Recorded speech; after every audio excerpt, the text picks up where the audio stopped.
अस्सलाम वालेकुम नाज़रीन, मैं हूं इब्रार फयाज। अपने यूट्यूब चैनल पर आपको खुश आमदीद कहूँगा। उम्मीद करता हूं आप सब खैरियत से होंगे। सबसे पहले आपसे दरख्वास्त है कि चैनल को सब्सक्राइब कर लें और बेल आइकन का बटन ज़रूर प्रेस कर लें। एक और मैच, एक और हार।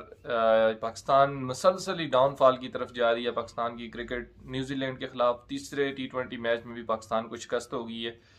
पहले टॉस जीत कर हमेशा से अपनी रवायत बरकरार रखते हुए पाकिस्तान ने बॉलिंग करने का फैसला किया। शहीन शाह अफरीदी पिछले तीनों मैचेस में टॉस जीत कर बॉलिंग के ऊपर डिपेंड कर रहे हैं कि हमारा बॉलिंग लाइन अप इतना स्ट्रांग है कि हम जो न्यूजीलैंड की टीम है, वर्ल्ड क्लास जो टीम है, उसको हम 150 से 200 के रन के लगभग उनको हम आउट करके फिर उसको चेज कर लेंगे।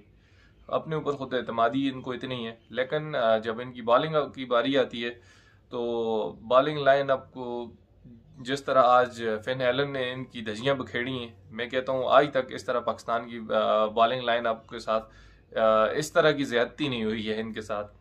हारिस रऊफ पहले ओवर करवाते हैं अपना, तो उसमें उनको लगते हैं जी 2 रन और 1 विकेट उन्होंने हासिल की। पावर प्ले का वो अपना दूसरा ओवर करवाते हैं, पावर प्ले में ही आखिरी ओवर होता है पावर प्ले का, और उसमें उनको फिन एलन 6 बॉल पे 28 रन मार देते हैं और उनके होश उड़ जाते हैं कि यार पिछले मैच भी इसी तरह हुआ कि हारिस रऊफ को वहां पे भी मार पड़ी, लेकिन एंड पे आके उन्होंने विकेटें हासिल कर ली। और आज भी पहले ओवर में उन्होंने अपने पहले ओवर में 2 रन देकर विकेट हासिल की और दूसरे ओवर में फिन एलन ने, ये फिन एलन ही है, कोई एलियन का बच्चा है जिसने पाकिस्तान की जिस तरह से पिटाई की है, कोई सोच भी नहीं सकता था कि पाकिस्तान को इस हद तक मार पड़ेगी। और इतनी गंदी किस्म की बॉलिंग पाकिस्तान ने, ऐसी घटिया किस्म की फील्डिंग पाकिस्तान की तरफ से देखने को मिली। फील्डिंग क्या करे, वो छक्के ही आसमान से बातें कर रहे थे। फिन एलन ने 62 बॉलों पे 137 रन की नाकाबिले शिकस्त किस्म की इनिंग्स खेली है। पाकिस्तान के बॉलर्स को इतना धोया, उसने इतना धोया कि जिसकी कोई मिसाल नहीं मिलती आज तक। हारिस रऊफ जो कि वर्ल्ड कप में जिनको सबसे ज्यादा रन पड़े थे और जो टॉप के बॉलर्स थे, मतलब टॉप के जो बैट्समैन थे उनमें इनका शुमार किया जाता था कि सबसे ज्यादा जिन लोगों ने रन बनाए और खाने वाला सबसे ज्यादा हारिस रऊफ था वहां पे। और आज भी हारिस रऊफ साहब को 60 रन से अबव रन लगे। 4 ओवर्स में 1 विकेट उन्होंने हासिल की पहले ओवर में। लेकिन जिस तरह की गंदी बॉलिंग, जिस तरह की लाइन, आप सोचे समझे बगैर अंधाधुंध आप सिर्फ पेस की बेस पर आप इस तरह की बॉलिंग करें तो आपको रन तो लगना ही है। कौन समझाए जाके इनको। हमारा जो मैनेजमेंट है, सारी मैनेजमेंट का बेड़ा गर्क है। सबके सब अपने आप को दूध के धुले हुए तस्वर करवा रहे थे कि हम फलां कर देंगे।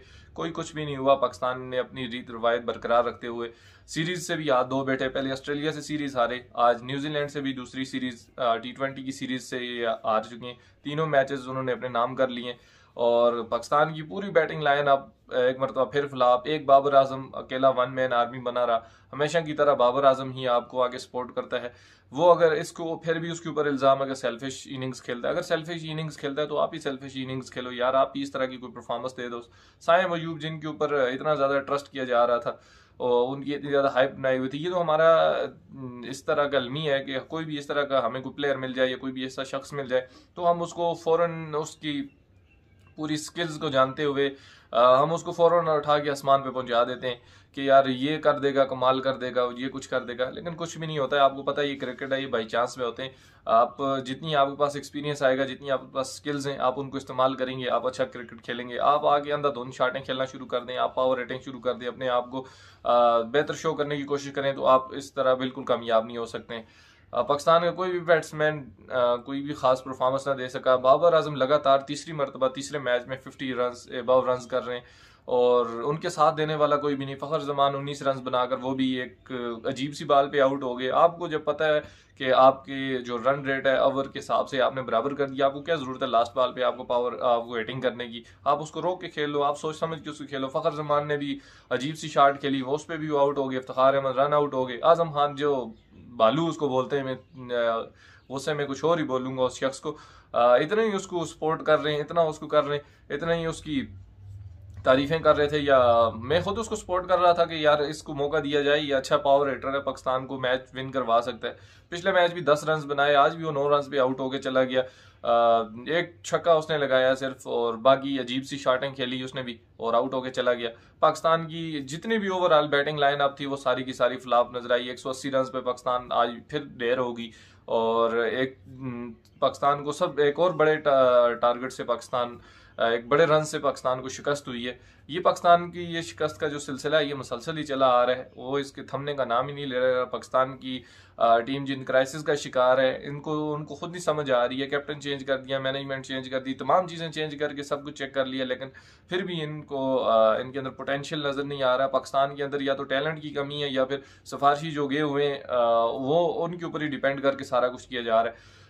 बहरहाल मैं इस बारे में कोई कमेंट्स नहीं कर सकता। मैं तो फैंस जितने भी हैं वो सारे निराश होकर बैठ गए। मैं खुद नाउमीद ही हो गया हूँ इनसे कि यार इनके बस की बात नहीं है। या तो मैंने सोचा था आज वाला अगर ये मैच जीत जाते तो ये सीरीज में कुछ ना कुछ ट्विस्ट ला सकते थे, लेकिन अब सीरीज का भी कोई फायदा नहीं। अगले 2 मैचेस जीते ना जीते एक ही बात है इनके लिए। लेकिन जिस तरह की गंदी क्रिकेट इन्होंने आज भी खेली है और अपनी रवायत बरकरार रखते हुए पाकिस्तान ने, और शहीन शाह अफरीदी को खुद वो कैप्टेंसी समझ रहे थे कि ये कोई नॉर्मल बात है कैप्टेंसी करनी, जैसे PSL में कोई प्रेशर नहीं होता, नॉर्मली होते हैं मैचेस। ये इंटरनेशनल लेवल है भाई। आप को अब अंदाजा हो गया होगा कि बाबर आजम के ऊपर कितना प्रेशर था। अब तो वो रिलैक्स है, अब वो अपनी परफॉर्मेंस भी दे रहा है। आप और खिलाड़ी क्यों परफॉर्मेंस नहीं दे रहे? अब और खिलाड़ी सेल्फिश इनिंग्स क्यों नहीं खेल रहे? क्या हो गया बाकी खिलाड़ियों को? क्या सिर्फ बाबर आजम ही है कि आपको नजर आता है? अगर वो खेले तो तब भी मसला, ना खेले तो तब भी मसला। अजीब कहानी है, मुझे कुछ समझ नहीं आती है। वो इंडिया का एक एंकर है अविनाश, बड़ा ज़बरदस्त है वो, मैं उसको सुनता रहता हूँ और बड़ा लाइक करता हूँ उस लड़के। वो बाबर आजम का मुकम्मल पक्का फैन है बाबर आजम का, लेकिन वो जिस तरह के बाबर आजम के बारे में तजज़िये करता है हमेशा सही साबित होते हैं। और हमें भी चाहिए कि यार हमारा खिलाड़ी, हम उसको क्यों ना सपोर्ट करें। या जिस तरह की इफेन एलन ने आज पाकिस्तान की टीम को जो धोया है, इस तरह के आपके पास अगर कोई पावर हिटर है तो आप ही सामने लाके खड़ा करें। या बाबर आजम जैसा आपके पास प्लेयर है। मैं कमेंटेटर की बातें सुन रहा था, कमेंटेटर कह रहा है कि यार ये तो रन्स मशीन है, रन्स पे रन्स किए जा रहे हैं, लेकिन आपकी जो जितने भी क्रिकेट के फैंस हैं या जितने भी क्रिकेट के लोग हैं या बाबर आजम के जो हेटर हैं, इनको ये नजर ही नहीं आ रहा। वो वहां पे उनको सिर्फ यही नजर आ रहा है कि ये शिकवा जरूर है बाबर आजम से कि Babar Azam match winning inning नहीं खेल रहे। बाबर आजम की परफॉर्मेंस तो बहाल होगी, बाबर आजम अपनी फॉर्म में आगे वापस मुसलसल तीसरी 50 उन्होंने बनाई, लेकिन वो मैच विनिंग इनिंग्स की तरफ नहीं जा रहे। उसका हमें नहीं समझ आ रहा कि वहां पे हमें क्या कमजोरियां, वहां पे हमें किस चीज की कमी महसूस हो रही है कि बाबर आजम अपनी मैच विनिंग की तरफ नहीं जा रहे। अगर वो मैच विनिंग इनिंग्स खेलते हैं तो पाकिस्तान के लिए ये इससे बेटर कोई अपॉर्चुनिटी नहीं होगी।